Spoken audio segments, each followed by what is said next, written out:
Welcome back to Historical Repo, your home for the greatest stories from our past. Today, we're journeying back to the ancient world to uncover the truth behind one of history's most tragic losses, the burning of the Great Library of Alexandria. For centuries, this legendary institution was the intellectual heart of the world, a beacon of knowledge that drew scholars and thinkers from across continents. But its destruction has become a symbol of irreversible loss, a catastrophic event that many claim set human progress back by 1,000 years. Is that true? What exactly did we lose when the flames consumed the scrolls of Alexandria? It wasn't just poetry and plays, it was a treasure trove of scientific genius, technological innovation, and philosophical wonder. We're talking about blueprints for steam engines, detailed maps of the cosmos, and medical texts that were centuries ahead of their time. Join us as we sift through the ashes of history to find out what knowledge was potentially lost forever and explore the tantalizing question of how different our world might be if the library had survived.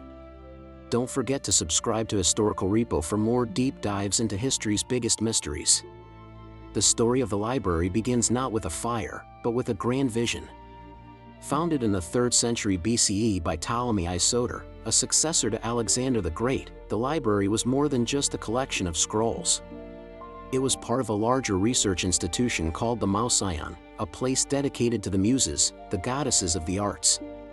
This wasn't a library in the modern sense where you borrow books. It was a bustling academic hub, a university, and a think tank all rolled into one. Scholars lived and worked there, supported by the Ptolemaic dynasty, with the sole purpose of expanding the horizons of human understanding. Their mission was ambitious, to collect all the world's knowledge under one roof. Ships docking in Alexandria's harbor were required to surrender any books they carried, which were then painstakingly copied by scribes. The originals were kept for the library, and the copies were returned to their owners. It was an aggressive, state-sponsored campaign to centralize knowledge. At its peak, it's estimated that the Library of Alexandria held hundreds of thousands of papyrus scrolls. Imagine walking through its halls, surrounded by the collected wisdom of Greece, Egypt, Persia, India, and beyond. It was the ancient world's internet, a place where the greatest minds came to connect, debate, and create. So, what kind of knowledge filled these countless scrolls? Let's start with the sciences. The library was home to geniuses who were making discoveries that wouldn't be replicated for over a millennium. Consider Aristarchus of Samos, an astronomer who worked in Alexandria. He proposed a heliocentric model of the universe, arguing that the Earth and other planets revolved around the Sun.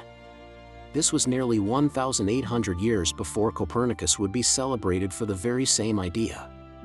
Unfortunately, his original, detailed work is lost. We only know about it from secondary sources. What mathematical proofs and astronomical observations did we lose in that text?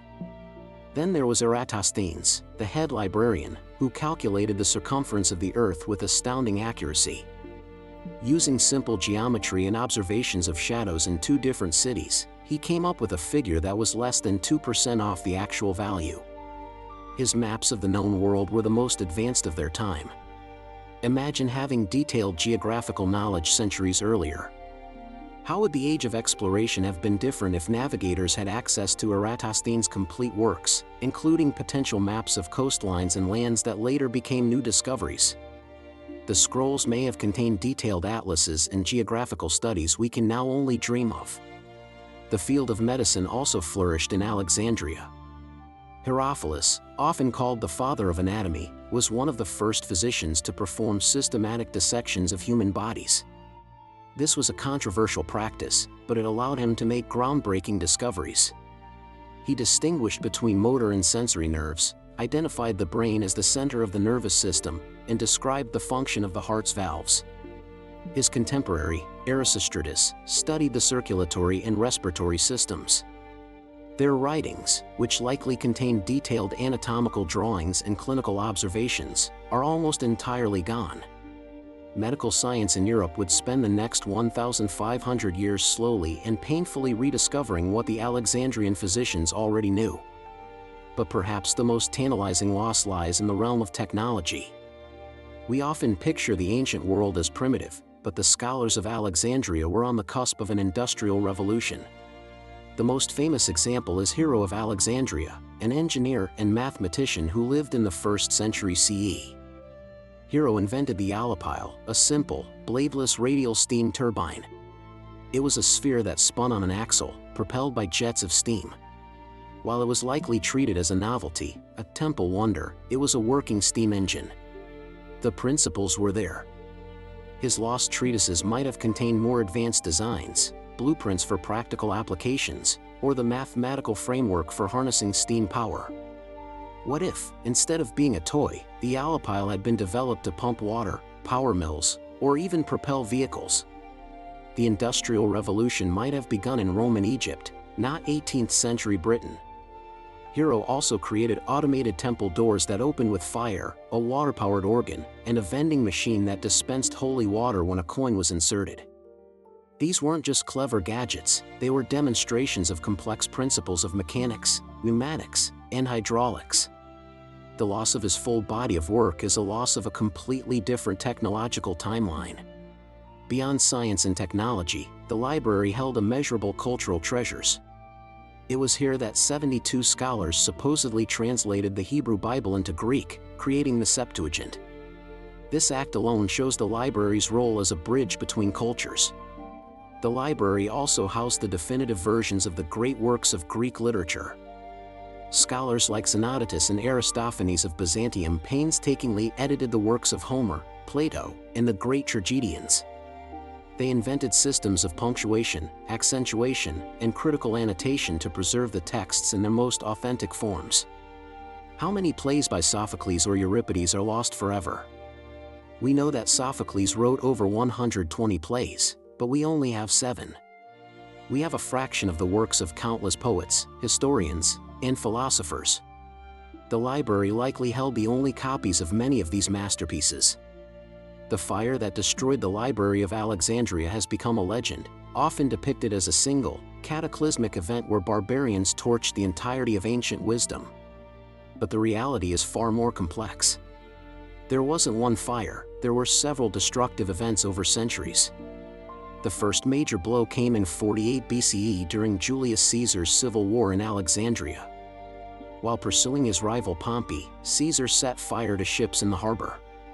The flames spread and, according to some ancient accounts, destroyed a warehouse containing scrolls destined for the library, or perhaps even a part of the library itself. However, the library clearly survived this event, as it continued to be a center of learning for centuries afterward. A more significant decline began in the 3rd century CE, during a period of Roman imperial crisis. The city of Alexandria was a scene of conflict, and the palace quarter, where the library and Mouseion were located, was heavily damaged. By the 4th century CE, the intellectual climate had changed dramatically. The rise of militant Christianity brought a new intolerance for pagan institutions and learning. In 391 CE, the Patriarch Theophilus of Alexandria ordered the destruction of the Serapeum, a temple and a daughter library that housed a significant collection of scrolls. This was a deliberate, ideologically motivated act of cultural destruction. By the time of the Arab conquest of Egypt in 642 CE, it's unclear how much of the original Great Library was even left. The story of a general ordering the scrolls to be used as fuel for bathhouses is now considered by most historians to be a later invention, a piece of propaganda. The library didn't die in a single blaze of glory, it faded away through a long, slow process of neglect, budget cuts, and repeated acts of violence. So, did this long decline set civilization back 1,000 years? This is the central question and a point of great debate. On one hand, the loss of specific knowledge was undeniably immense. The blueprints for a steam engine, the heliocentric model, advanced anatomical studies, imagine if this knowledge had been continuously available and built upon. Our world would be unimaginably different. The scientific revolution might have occurred a millennium earlier. The Dark Ages in Europe might have been less dark, illuminated by the preserved light of classical wisdom. We might have reached the stars centuries ago. However, many historians argue that this view is too simplistic. The problem wasn't just the loss of scrolls, but the loss of the intellectual ecosystem that produced them. The library thrived on a culture of inquiry, debate, and state-sponsored research. When the Roman Empire fell into chaos and new ideologies rose that were hostile to open scientific inquiry, the scrolls themselves wouldn't have been enough to prevent a decline. Knowledge isn't just data on a page, it requires a society that values it, studies it, and has the stability and resources to apply it. Even if Hero's steam engine blueprints had survived, would medieval European society have had the metallurgical skills, the economic incentives, or the political stability to build on them? Probably not. The spark of genius needs the right tinder to catch fire. The decline of the library was a symptom of a wider civilizational shift, not just its cause. Ultimately, what we truly lost was more than just information. We lost a model for a world connected by curiosity rather than conflict. We lost a testament to the idea that investing in knowledge is the most important task of any civilization. The scrolls could be recopied, the ideas rediscovered, but the spirit of the Library of Alexandria, that grand, audacious project to unite all of humanity's learning in one place, was a unique wonder. Its memory serves as both an inspiration and a warning. It shows us the incredible heights humanity can reach when we champion knowledge, and it reminds us how fragile that progress can be. What do you think? How different would our world be today if the Great Library had never fallen? Let us know your thoughts in the comments below. And as always, thank you for watching Historical Repo. If you enjoyed this journey into the past, be sure to subscribe and hit the notification bell so you don't miss our next adventure.